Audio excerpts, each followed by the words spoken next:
ओम ओम वासुदेवसुतं देवं कंसचाणूरमर्दनं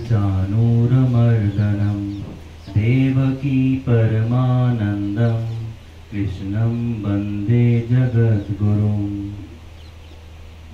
ধারাবাহিকভাবে আমরা যে গীতা পাঠ করছি, আজকে যেহেতু লক্ষ্মীশের নেই তাই আমি করার চেষ্টা করব একটু। সেটা হচ্ছে তৃতীয় অধ্যায়ের 31, 32 আর 33 তিনটে শ্লোক। তো গত দিনে আমরা যে আলোচনা করেছি সেই আলোচনার পরিপ্রেক্ষিতে আমরা জানতে পেরেছি যে কৃষ্ণ অর্জুনকে বলছেন যে তুমি যদি কাজ না করো কাজ এমনিই হবে, অন্য কেউ এসে করে যাবে। কারণ প্রকৃতির নিয়মে কাজ হয়, মানুষ ভাবে যে সে নিজে করছে এবং কারা ভাবে যারা মূঢ় ব্যক্তি, মানে আমরা সবাই, যে কাজটা হয়তো আমি করছি। তো কৃষ্ণ বলছেন যে কোনো ভালো কাজ যখন করা হয় তখন সেটা আমাকে অর্পণ করে করো, কৃষ্ণ কনসিয়াসনেস, কৃষ্ণকে ভেবে করো, কোনো কিছু ত্যাগ করতে বলছেন না, খালি বলছেন যা করছো খালি আমাকে ভেবে করো। এটুকুই আমরা শিখেছিলাম আগের দিনে, যেখানে ওয়ার্ডটা ছিল হচ্ছে মাই, যে আমার উপরে সমস্ত কাজকর্ম অর্পণ করে দাও। সেখান থেকে আজকে 31 নম্বরে আসছি। আজকের শ্লোকগুলো কম্পারেটিভলি ইজিয়ার, কিন্তু মনে রাখার জন্য খুবই গুরুত্বপূর্ণ আর কি। তো 31 নম্বরের শ্লোকটা পড়ছি, তারপর একটু ব্যাখ্যা দেওয়ার চেষ্টা করব। 31 নম্বর শ্লোকটা হচ্ছে ইয়ামে মতম ইদম নিত্যম অনুতিষ্ঠন্তি মানবঃ শ্রদ্ধাবন্তো অনুসূয়ন্তো মুচ্ছন্তে তেপি কর্মবিঃ। তো এখানে কৃষ্ণ বলছেন যে এবারে এত কিছু বললেন, করবেন কি করে, করবো কি করে, এটাকে ফলো করবো কি করে। বলছে খুবই সহজ উপায়, যদি তুমি বিশ্বাস করতে পারো আমার উপরে, বাকি কাজটা আমার। তো এটাই এখানে বলছেন যে তুমি প্রতিটা কাজে যদি শ্রদ্ধাবন্ত আছে না, শ্রদ্ধা মানে কি, শ্রদ্ধা মানে হচ্ছে যে কোনো জিনিসকে রিলিজিয়াসলি একদম মানে গুরুকে এবং শাস্ত্রকে ফলো করা, সেটাকে বলা হয় হচ্ছে শ্রদ্ধা। তো যারা আমার এই কাজগুলোকে কোন রকম এনভি মানে হচ্ছে যে পরশ্রী কাতরতা, কার প্রতি, এখানে নিজেদের প্রতি তো বটেই, ভগবানের প্রতি। যেমন দেখবেন গীতাতে বারবার ধরে লেখা আছে যে আমি সব, আমাকে অর্পণ করো, আমার পুজো করো। তা থেকে কোনো সাধারণ মানুষ, অনেক মানুষ আমি নিজের কানেই শুনেছি যে তাহলে ভগবান তো অহংকারী। কিন্তু কথা হচ্ছে তোমাকে, যেটা পরের শ্লোকে আছে ডিসক্রিমিনেশনের কথা আছে, যে আলাদা করতে জানতে হবে। যে অনেকে ভাবতে পারে যে কৃষ্ণ খালি নিজেকে তুলে ধরার জন্য হয়তো শ্লোকগুলো বলছে, একদমই নয়। তাই কৃষ্ণ বলছেন যদি তুমি আমার প্রতি ঈর্ষান্বিত হয়ে ভাবো যে আমি নিজের সুনামের জন্য কাজটা করছি, আমার সুনামের জন্য এই শ্লোকের দরকার নেই, আমার কাজই কথা বলবে।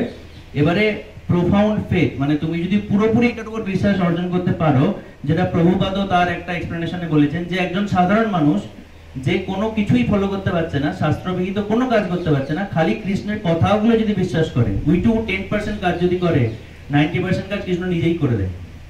তো এটাই এখানে বলছে যে সম্পূর্ণ বিশ্বাসের সাথে যে কৃষ্ণ যেটা বলছেন সেটাই একমাত্র সত্য, এবং কৃষ্ণ মানে ভগবান ঈশ্বর এখানে সর্বোচ্চ, তার উপরে কেউই নয়, আমিও নই। এটা যে খালি কৃষ্ণ বলছেন তুমি যদি এটুকু করতে পারো তাহলে সেক্ষেত্রে you will be release from the bondage of karma. এখানে একটু আলোচনার আছে একটু, যে বন্ডেজ অফ কর্মা মানে কর্মবন্ধন মানে কি। কর্মবন্ধন মানে হচ্ছে যে আমি একটা একটা করে কাজ কর্ম করতেই হবে, কর্মবন্ধন সেটা নয়, কর্মের ফলের উপরে ডিপেন্ডেন্সি রেখে নিজেকে দুঃখ দেওয়া, কিছুটা সুখ অনেকটা দুঃখ দেওয়া, এটা হচ্ছে কর্মবন্ধন। এবারে আমাদের না 3 রকমের কর্ম হয়, একটা সঞ্চিত কর্ম, একটা প্রারব্ধ, আর একটা হচ্ছে ভবিষ্যতের যে কর্ম, তার কারণটা বলছি আপনাদের, আগামী বা কারিয়ামানা কর্ম। 3 ধরনের কর্ম হয়। একটু সহজ এক্সাম্পল দিয়ে বলছি।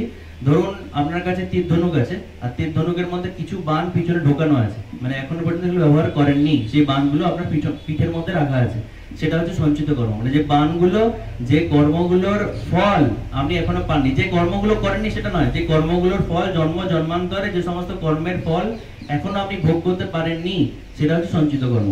প্রারব্ধ মানে হচ্ছে যে পূর্বজন্মের বা কিছুটা এই জন্মের কর্মফলের ভোগ আপনি অলরেডি পাচ্ছেন এবং পাবেন, আপনি কিছুতেই সেটাকে অ্যাভয়েড করতে পারবেন না, কিছুতেই না। প্রারব্ধ আনঅ্যাভয়েডেবল, প্রারব্ধ পেতেই হবে। আর আগামী মানে কর্ম মানে হচ্ছে এখন যে কর্মগুলো করছি সেগুলো যদি আমরা কৃষ্ণকে অর্পণ করে, মানে ঈশ্বরকে অর্পণ করে না করি, তাহলে সেটা পরবর্তী জন্মটাকে হয় ছাড়খাড় করছে বা সুন্দর করছে, যে কোনো একটা। তো এই 3 ধরনের কর্ম হয়। তো কৃষ্ণ বলছে তুমি যদি আমার উপর ভরসা করে বা আমাকে অর্পণ করে কাজগুলো করো, অ্যাটলিস্ট তোমার প্রারব্ধটা চেঞ্জ হবে না, কারণ সে তো বহু জন্মের পরে এসছে।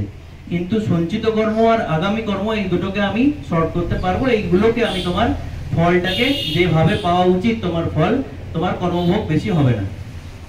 তো এটাই এখন বলছে। এবারে এই যে বিশ্বাস, এই বিশ্বাস তো মুখে বললাম বিশ্বাস আনতে হবে, বিশ্বাস কি মুখে আনলেই হয়ে যাবে? মুখে বললেই হবে না। তো বিশ্বাস আনবো কি করে? এটাও খুব সুন্দর একটা কথা, যে আপনি যদি সেরকম মানুষের সাথে সঙ্গ করেন বা উঠা বসা করেন যাদের মনের মধ্যে কৃষ্ণ ভক্তি, ঈশ্বর ভক্তি, দৃঢ় বিশ্বাস, আপনার দৃঢ় বিশ্বাস আসবে। আপনি যদি তাদের সাথে ওঠা বসা করেন, খাড়াখাড়ি পরনিন্দা পরচর্চা মানুষ নিয়ে চর্চা করে, আপনার মধ্যে বিশ্বাস কোনোদিন আসবে না। আর আপনি যদি সেরকম মানুষের সাথে চর্চা করেন যারা বুঝছে হ্যাঁ আমি ভক্ত, আমার মধ্যে ভক্তিভাব একটু আছে, এই যে সাধু সঙ্গ আমরা করছি, সাধু সঙ্গ কি এমনি এমনি করছি? এমনি এমনি করছি না, কারণ এখানে যারা আসছেন তারা একদম তুল্যমূল্যভাবে জানেন যে কেন আসছি এবং কি করছি। তাহলে এই ধরনের মানুষের সঙ্গ করলে কৃষ্ণ বলছেন যে তোমার মধ্যে বিশ্বাস আসবে, দৃঢ় বিশ্বাস আসতে পারে, এবং সেটাই একমাত্র উপায়, আর কোনো উপায় নেই। তুমি যদি মনে ভাবো আমি বিশ্বাস আনবো, আসবে না। তোমাকে বিশ্বাসযুক্ত এবং প্রকৃত গুরুর সংস্পর্শে, প্রকৃত সাধু সঙ্গের সংস্পর্শে থাকতে হবে, তাহলে সে বিশ্বাস আসবে। তুমি বিশ্বাসটা আনো যে আমি যেটা বলছি এটাই একমাত্র শিরোধার্য, বাকি কাজ আমাকে করতে দাও।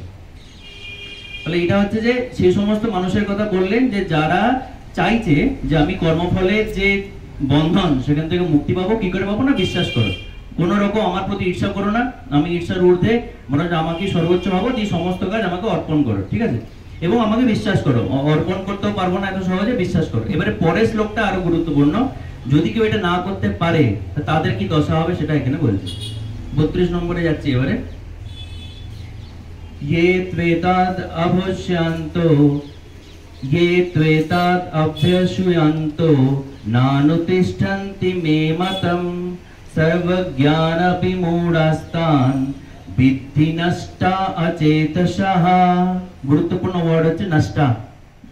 কৃষ্ণ কিছু কিছু কথায় আমার যেটা ভালো লাগে পার্সোনালি, যে একদম কোনো রকম কভারেজ নয়, একদম ডিরেক্ট ছুড়ে দেয় যে তুমি নষ্ট হবে। নষ্টা এই ওয়ার্ডটি ইউজ করেছেন, যদি তুমি ফলো না করো, তুমি যদি বিশ্বাস করতে না পারো, তুমি কোনোদিন তোমার মুক্তি হবে না। সেটা কি বলছেন এখানে? যে এখানে একটা খুব সুন্দর কথা আছে, অচেতসঃ। অচেতসঃ মানে হচ্ছে যে পৃথক করতে পারে না, যে পৃথক করতে পারে না। কিসের পৃথক করতে পারে না? যেমন দেখবেন কিছু মানুষের প্রবৃত্তি আছে যে কোনো মানুষ যখন কথা, মানুষের বলছি, ভগবানের কথা ছেড়ে দিন, যে কোনো মানুষ যখন কোনো কথা শোনে খালি সেটাকে এটা দিয়ে বিচার করে ও মানুষের মধ্যে অহংকার আছে, মানুষের মধ্যে অহংকার নেই, মানে অহংকারই একমাত্র প্যারামিটার হয়ে যায় আর কি, যে ডিসক্রিমিনেট করতে পারে না যে অন্য কোনো বিচার্য কিছু বিষয় হতে পারে অহংকার ছাড়া। অহংকার কি সেই কথার মাধ্যমে বুঝলেন? অহংকার সবার মধ্যে আছে, এমন কোনো মানুষ, কোনো সন্ন্যাসী নেই যার মধ্যে অহংকার নেই। খালি কারোর মধ্যে কম আছে, কারোর মধ্যে বেশি আছে। তো এই যে ডিসক্রিমিনেশন করতে পারে যে ক্ষমতা, এটা বহু মানুষের মধ্যে, অ্যাকচুয়ালি খুবই কম মানুষের মধ্যে আছে। তো এখানে ডিসক্রিমিনেশনের কথাটা কি বলছে? মানে পৃথক করতে পারা। কৃষ্ণ বলছে যে কোনো মানুষ যদি আমার প্রতি ঈর্ষান্বিত হয়, কিভাবে ঈর্ষান্বিত হয়? যে সেই যদি ভাবে আমি নিজের গুণগান করার জন্য গীতাটা বলছি, গীতার বাণী শোনাচ্ছি এবং নিজের পুজো করতে বলছি, তাহলে সে ক্রিয়েটার আর ক্রিয়েটেডের মধ্যে পার্থক্য বুঝছে না, সে পিওর আর ইমপিওরের মধ্যে পার্থক্য বুঝছে না। তাহলে যে কোনো জিনিসকে আমি যদি এই প্যারামিটারে ভাবি যে হ্যাঁ রামকৃষ্ণ দেব তো ক্যান্সারে মারা গেছে, অনেক বকবাহ কথা বলবেন, যে তাহলে নিজেকে দিয়ে আটকাতে পারলেন, আরে প্রারব্ধ। তো সব কিছুকে তুমি একটা স্কেল দিয়ে মেজার করতে গেলে স্কেলটাই ছোট পড়ে যাবে। তো সেরকম এখানে কৃষ্ণ বলছেন যে ডিভয়েড, মানে তুমি যদি আলাদা করতে, পৃথক করতে না পারো যে কোনটাকে কি স্কেলে মাপবো, সব জায়গায় একই স্কেল নিয়ে পকেটে ঘুরে বেড়াও যে আমি সবাইকে অহংকার আছে কিনা আমি দেখবো, তোমার স্কেলের ভরসায় দুনিয়া বসে নেই, দুনিয়া নিজের মতো চলবে, তুমি ঠকবে, এটাই। এবং চৈতন্য মহাপ্রভুর চৈতন্য চরিতামৃতে একটি খুব সুন্দর কথা আছে যে শ্রদ্ধা শব্দে বিশ্বাস কহে সুদৃঢ় নিশ্চয়। মানে শ্রদ্ধা যদি থাকে, যেখানে তোমার লজিক পৌঁছতে পারবে না, আমাদের লজিকের লিমিটেশন আছে, আমি কতটুকু শিক্ষা জানি বলুন না, আমরা সকলেরই শিক্ষা অত্যন্ত লিমিটেড। তো যেখানে আমার শিক্ষাটা যেতে পারছে না, একমাত্র বিশ্বাস, একমাত্র শ্রদ্ধা সেখানে যেতে পারবে। কার প্রতি? ওই ইষ্ট দেবতার প্রতি আর গুরুর প্রতি। এবং জগৎগুরু শঙ্করাচার্য এটাই বলছেন, ওনার কাছে উনি বলছেন যে গুরু বেদান্ত বাক্যেষু দৃঢ় বিশ্বাস শ্রদ্ধা। উনি পরিষ্কার বলে দিচ্ছেন গুরু আর বেদান্ত মানে শাস্ত্র, যেটা আগের দিনে স্বামীনি যারা জয়েন করেছিলেন তারা উনি বলছিলেন না যে বেদের কথা শুধু বলছেন না, উনি শাস্ত্রের কথা বলছেন, যে যারা শাস্ত্র এবং গুরুকে একদম পিওরলি বিশ্বাস করে তাহলে তাদেরকে বলা হচ্ছে তারা একমাত্র শ্রদ্ধা করতে জানে। আর শ্রদ্ধার কোনো ডেফিনেশন ওই দুজন মহান পুরুষ বলে দিয়েছেন, জগৎগুরু শঙ্করাচার্য এবং চৈতন্যদেব। তো কৃষ্ণ বলছেন এটাই যে যে কোনো মানুষ সে যদি ভাবে যে আমি অহংকার করছি, এবং আমি মানে কৃষ্ণ নিজে অহংকার করছেন এবং নিজের পুজো করানোর জন্য এই সমস্ত কথা বলেছেন এত কষ্ট করে, এত গভীর কথা, তাহলে সে নিজের এই যে নষ্টা মানে সর্বনাশ ডেকে আনে। কারণ তারা চিরমুক্তির পথ ত্যাগ করে, চিরমুক্তির পথ ত্যাগ করে জন্ম মৃত্যু চক্রেই ঘুরতে থাকে। তাদের অন্তরে প্রকৃত তৃপ্তি কোনোদিন আসবে না। এটা কৃষ্ণের কথা যে কোনোদিন আসবে না। তাই জন্য সন্দেহ করা এবং কৃষ্ণের কথাকে লঘু করে দেখা না করে যতটা সম্ভব আমরা সেটার উপরে বিশ্বাস করব। এটা খুব সুন্দর মানে অ্যানালজি, বুঝতে পারবেন যে গোলাপ জামুন মিষ্টি, হ্যাঁ, সেই গোলাপ জামুনের আমি হাজারটা বর্ণনা দিই যে এত সুন্দর দেখতে, রস পড়ছে, বেস্ট মিষ্টি, আমরা যতটা ভালো লাগবে শুনতে, ওটা খেলে আরো বেশি লাগবে। তো কৃষ্ণ যে রস, ঈশ্বর যে রস, সেটা আস্বাদন করলে ভালো লাগে। সেই নিয়ে বেকার তর্ক করে দিলাম নেই। যে বিশ্বাস করে সে করে, সে এগিয়ে যাবে। যে করে না তাকে আপনি হাজারটা গোলাপ জামুনের বর্ণনা দিন, সে গোলাপ জামুন কোনোদিন না খেয়ে বুঝবে না। তো আর আরেকটা জিনিস যে এবারে পরিবর্তন হচ্ছে বুঝবো কি করে, এইটা নিয়ে আমি একটুখানি দেখছিলাম যে আমার মধ্যে পরিবর্তন, আমি আধ্যাত্মিক পথে যাচ্ছি বুঝবো কি করে। এটা আমার পার্সোনাল একটা ওপিনিয়ন ছিল, আমি ওপিনিয়ন ছেড়ে গীতাটা দেখছিলাম যে কি করে বুঝবো। তো সেখানে একটাই জিনিস বলছে যে তুমি নিজেই বুঝবে। কি বুঝবে? তো সেখানে ভক্তি যোগে, আমার মনে হয় চ্যাপ্টার 10 বিভূতি যোগে আছে এটা, সেখানে কৃষ্ণ বলছেন একটা খুব সুন্দর শ্লোক আছে যার গুরুত্বপূর্ণ ওয়ার্ডগুলি হচ্ছে জ্ঞানাদীপেন ভাস্বতা। তো এইসাম এভানুকম্পার্থম অহম জ্ঞানাজং তমঃ, মানে তোমার জ্ঞানের যে সীমিত, তোমার জ্ঞানের যে অন্ধকার, সেটা নাশয়ামাত্মা ভবন্ত জ্ঞানাদীপেন ভাস্বতা। কৃষ্ণ বলছেন যে আমি, যারা আমার কাছে স্পেশাল, মানে যারা আমাকে তুষ্ট করতে পারে, হ্যাঁ, তাদের হৃদয়ে অন্ধকার আমি দূর করি। তার মানে কি, যে যে আধ্যাত্মিক পথে এগোচ্ছে তার একটাই ইন্ডিকেশন হবে যে তার হৃদয় প্রসারিত হবে। এক্স্যাক্টলি যেটা বিবেকানন্দ বলে গেছেন, এক্স্যাক্টলি যেটা রামকৃষ্ণদেব বলে গেছেন, যে কোনো অন্য ব্যক্তির ব্যথা হচ্ছে, রামকৃষ্ণদেবেরও হতো না, কি করে হতো? যে হৃদয়টা প্রসারিত। কৃষ্ণ নিজেই বলে গেছেন পরিষ্কার চ্যাপ্টার 10 বিভূতি যোগে, যে তুমি যদি আমার কাছে স্পেশাল হও, তোমার মধ্যে যদি ভক্তিভাব থাকে, তোমার হৃদয়ের সমস্ত অন্ধকার আমি নিজের হাতে দূর করব। এই শ্লোকটি তার প্রমাণ। তাহলে একমাত্র যদি আমি হৃদয়টাকে প্রসারিত করতে পারি, হৃদয় যদি কোমল হয়, হৃদয়ে যদি আমি সবার জন্য জায়গা করতে পারি, তাহলেই আমি আধ্যাত্মিক পথে এগোচ্ছি, আদারওয়াইজ না। আচ্ছা, এবার 33 নম্বর শ্লোকে আসছি, যে যদি কেউ এইগুলো ফলো না করে তাহলে তার নাশ হবে, সর্বনাশ হবে, এটাই কৃষ্ণ বললেন। তো এবারে কৃষ্ণ এবারে এটাও বলে দিচ্ছেন যে তার মানে কি এবারে আমরা যতগুলো কাজ করছি সব ভুলই করছি, এবার নতুন করে আজকে থেকে ঠিক করবো, সেটাও নয়। এইটা 33 নম্বর শ্লোকে একটা আশ্বস্ত করছেন আমাদেরকে যে আমাদের করণীয় কি। আমাদের বলতে আমাদের মধ্যে অর্ধজ্ঞানী, পূর্ণজ্ঞানী এবং বোকা সবার কথাই বলেছেন। হ্যাঁ, তো শ্লোকটা পড়ছি প্রথমে। সদৃশম চেতস্তে স্বস্বয়া প্রকৃতে জ্ঞানবনায়পি প্রকৃতিম ইয়ান্তি ভূতানি নিগ্রহঃ কিম করিষ্যতি। ঈশ্বর বলছেন যে তোমাকে আমি কিছু মানে অদ্ভুত কিছু করতে বলছি না, কারণ যে কোনো মানুষ যত জ্ঞানী হোক, একটা জিনিস এটা ভালো করে শুনবেন, সেটা হচ্ছে যে কোনো মানুষ যত জ্ঞানী হোক, সে কাজ করে নিজের সংস্কার অনুযায়ী, তার নিজের আচার আচরণ অনুযায়ী। দেখবেন প্রচুর মহারাজ আছেন, তাদের আমরা ক্রোধিত হতে দেখেছি।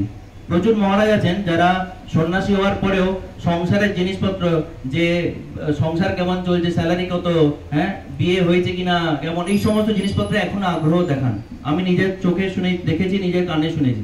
তার মানে যারা এই যে সন্ন্যাসী, অনেকে আমরা বলি না যে এইসব কি আমাদের রাস্তা, সংসারী আছে, আমরা সংসারী, তো রামকৃষ্ণদেব বলছিলেন।